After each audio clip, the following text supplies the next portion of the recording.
Saudiya Arabistoni AQSh rejasiga qarshi chiqdi. Trampning maxfiy rejasi barbod bo'ldi. Hormuz uchun kurash avj oldi. Fransiya harbiy kemasini yaqinlashtirmoqda. Sulh buzildi. Isroil keng ko'lamli zarbalar berishni boshladi. Kiyev shoshilinch qaror qildi. Ukraina Sumi uchun qo'shimcha kuchlarni safarbar etdi. Germaniya yahudiylar himoyasiga o'tmoqda. Yahudiylar dushmani bizning ham dushmanimiz. Koreya yarim orolida yangi davr boshlandimi? Kim Chen In barcha strategik vakolatlarni o'z qo'liga jamladi.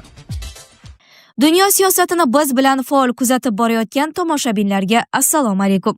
Videoga like bosing va fikringizni kommentariyada yozib qoldiring. Saudiya Arabistoni AQSh rejasiga qarshi chiqdi. Trampning maxfiy rejasi barbod bo'ldi. Saudiya Arabistoni va AQSh o'rtasida keskin diplomatik ziddiyat yuzaga kelgani aytilmoqda. So'nggi xabarlarga ko'ra, AQSh prezidenti Donald Trump tomonidan e'lon qilingan Project Freedom operatsiyasi Saudiya tomonidan qo'llab-quvvatlanmagani sabab to'xtatilgan. NBC va boshqa manbalarga ko'ra, Trump Hormuz bo'g'ozida qolib ketgan kemalarni harbiy eksport bilan olib chiqish va Eron bosimini sindirish uchun keng ko'lamli operatsiya boshlashni rejalashtirgan. Ammo bu reja Fors ko'rfazidagi ittifoqchilari, ayniqsa Muhammad bin Salman rahbariyatini g'azablantirgan. Xabarlarda aytilishicha, Saudiya Arabistoni AQSh harbiylariga Riyod yaqinidagi Prince Sultan aviabazasidan foydalanish hamda Saudiya havo hududi orqali uchishga ruxsat bermagan. Natijada AQShning samolyotlarini joylashtirish, havoda yoqilg'i quyish va logistika tizimi izdan chiqqan. Shundan so'ng Trump va Muhammad bin Salmon o'rtasida shoshilinch telefon suhbati bo'lib o'tgan. Biroq muzokara muammoni hal qilmagan. Oqibatda Oq uy Project Freedom operatsiyasini atigi 36 soat ichida muzlatishga majbur bo'lgan. Hormuz uchun kurash avj oldi. Fransiya harbiy kemasini yaqinlashtirmoqda.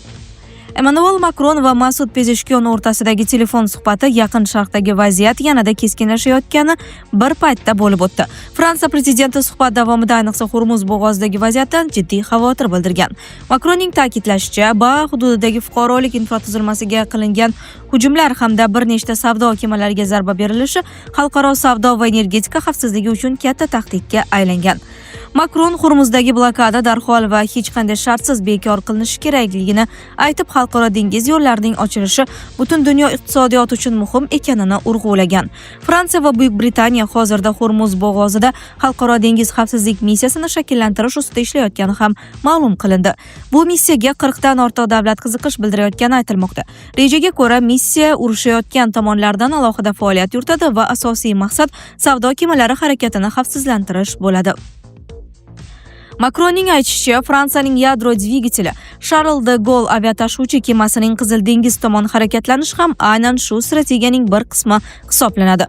Ushbu gigant harbiy kema Fransiya flotining flagmani bo'lib, o'nlab Rafael qiruvchi samolyotlar va zamonaviy raketa tizimlari bilan jihozlangan.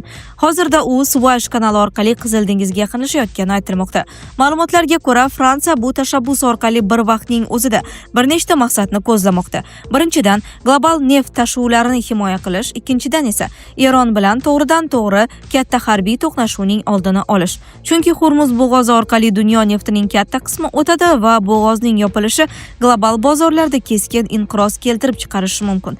So'nggi kunlarda sug'urta kompaniyalari ham aynan shu sabab kemalar uchun tariflarni bir necha barobar oshirib yuborgan. Macron shuningdek bu masalani AQSh prezidenti Trump bilan ham muhokama qilishini bildirgan. Fransiya tomoni Washington bilan koordinatsiyani kuchaytirishga urinayotgan bo'lsa-da, Parij o'z missiyasi AQShning to'g'ridan-to'g'ri harbiy operatsiyalardan alohida bo'lishini ta'kidlamoqda. Sulh buzildi.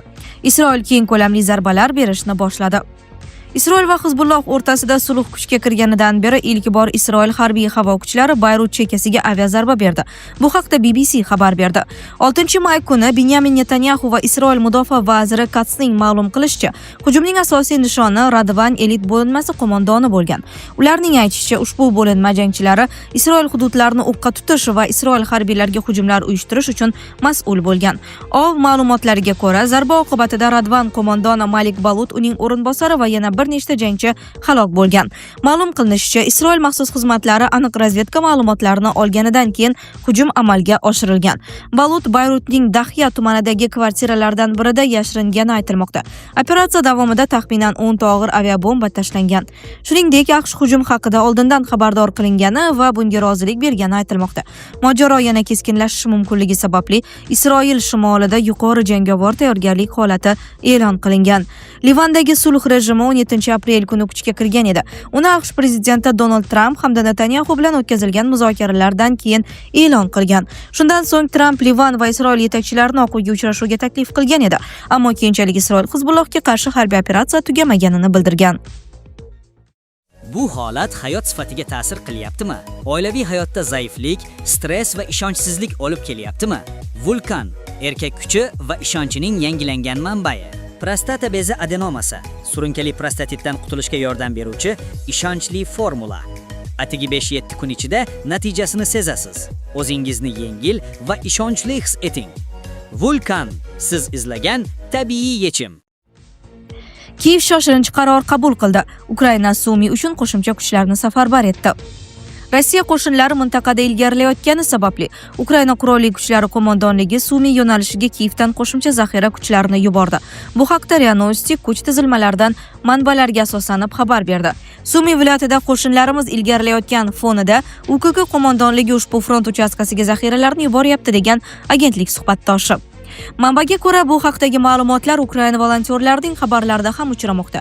Ularda birinchi alohida og'ir mexanizatsiyalashgan brigada bo'linmalari Kiyev viloyatidan Sumiga kelgani aytilgan. Shu bilan birga Rossiya kuch tuzilmalari 68-alohida aeromobil brigadasi bilan Sumi yo'nalishiga yuborilgani bildirilgan. Avvalroq RIA Novosti ushbu brigada bo'linmalari zarur jihozlar bilan to'liq ta'minlanmagani, jumladan frontda harakatlanish uchun kerak bo'ladigan ayrim texnika va vositalar yetishmayotgani haqida yozgan edi. Manba so'zlariga ko'ra, brigadaga oziq-ovqat yetkazib berish Lvov viloyatidan tashkil etilgan. Ularga yordam berishni nafaqat volontyorlar, balki mahalliy ma'muriyatlar ham byudjet taqchilligini bahona qilib rad etgan, deya qo'shimcha qilgan agentlik suhbatdoshi. Sumi yo'nalishidagi vaziyat so'nggi kunlarda Rossiya harbiy xabarlarida faol tilga olinmoqda. Rossiya Mudofaa vazirligi avval Karchakova, keyin esa Miropoli aholi punktlari nazoratga olinganini bildirgan. Vazirlikka ko'ra, shimol qo'shinlari guruhi Sumi va Xarkov viloyatlarida xavfsizlik hududini yaratish bo'yicha harakatlarni davom ettirmoqda. Germaniya yahudiylar himoyasiga o'tmoqda. Yahudiylar dushmani bizning ham dushmanimiz. Friedrich Merz Germaniyada antisemitizm kuchaygani fonida yahudiy jamoasini himoya qilish bo'yicha keskin bayonot berdi.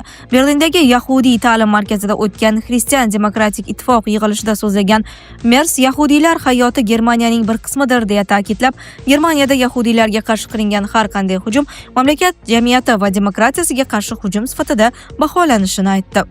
U Germaniyaning tarixiy mas'uliyati mavjudligini, ayniqsa Ikkinchi jahon urushi va Holokost voqealari sabab Berlin yahudiylar xavfsizligini ta'minlashga majbur ekanini urg'uladi. Merzning so'zlariga ko'ra, so'nggi yillarda Germaniyada antisemitik jinoyatlar, vandalizm va yahudiylarga qarshi tahdidlar sezilarli darajada oshgan. Kansler yahudiylarga qarshi nafratga nisbatan nol toqat siyosati yuritilishini bildirib, davlat xavfsizlik organlari bu borada yanada qat'iy choralar ko'rishini aytgan. Ayrim chiqishlarida u yahudiylarning dushmani Germaniyaning ham dushmani ekanini ochiq aytib, bunday kuchlarga qarshi kurash davlat siyosatining bir qismi bo'lishini bildirgan. Shu bilan birga, Merz Germaniyada radikal siyosiy kuchlar kuchayib borayotganidan xavotir bildirdi. U Bundestagdagi siyosiy muvozanatni keskin o'zgartirish tarafdori emasligini va mamlakatni ekstremistik kuchlarga topshirmasligini aytdi. Ayniqsa o'ng qanot radikal partiyalar kuchayib borayotgani fonida Merz "Men bu mamlakatni radikallarga bermayman" deya qat'iy bayonot qilgan. Bu orqali u Germaniyada markaziy siyosiy tizim saqlanib qolishi kerakligini va demokratiya zaiflashishiga yo'l qo'ymasligini ko'rsatishga harakat qilmoqda. Koreya yarim orolida yangi davr boshlandimi? Kim Chen In barcha strategik vakolatlarni o'z qo'liga jamladi. Shimoliy Koreya konstitutsiyasiga o'zgartirish kiritib, Janubiy Koreya bilan birlashishga oid barcha normalarni olib tashladi va ikki davlatni alohida subyektlar sifatida belgiladi. Bu haqda hujjat loyihasiga tanib Reuters xabar berdi. Nashrning yozishicha, o'zgartirishlar joriy yilning mart oyida Koreya Xalq Demokratik Respublikasi Oliy xalq yig'inida qabul qilingan. Yangi tahrirda ilk bor mamlakat hududi aniq belgilab berilgan. Unga ko'ra, Shimoliy Koreya hududi shimolda Xitoy va Rossiya, janubda esa Janubiy Koreya bilan chegaradosh ekani qayd etilgan. Shuningdek, hududga tegishli suv va havo hududi ham kiritilgan. Konstitutsiyada KXDR o'z hududiga har qanday tajovuzni qabul qilmasligi ta'kidlangan. Ammo Janubiy Koreya bilan aniq chegara chizig'i ko'rsatilmagan. Jumladan, Sariq dengizdagi bahsli dengiz chegaralari haqida aniq ma'lumot berilmagan. Yangi tahrirda davlat rahbari maqomi ham qayta belgilangan. Endi Davlat ishlari komissiyasi raisi Kim Chen In rasman davlat rahbari sifatida ko'rsatilgan. Shu bilan birga mamlakat yadroviy kuchlari ustidan to'liq nazorat ham aynan unga biriktirildi. Hujjatga ko'ra KXDR mas'uliyatli yadroviy davlat sifatida ta'riflanib, mamlakat xavfsizligi va taraqqiyotini ta'minlash, urushni tiyish hamda mintaqaviy va global barqarorlikni saqlash maqsadida yadroviy dasturni rivojlantirish davom ettirilishi qayd etilgan. Ekspertlar fikricha, Konstitutsiyada Janubiy Koreya bilan aniq chegara ko'rsatilmagan yangi ziddiyatlarni keltirib chiqarmaslikka qaratilgan bo'lishi mumkin. Shu bilan birga bu o'zgartirishlar Pxenyanning ikki Koreyani dushman davlatlar sifatida ko'rish siyosatini mustahkamlaydi.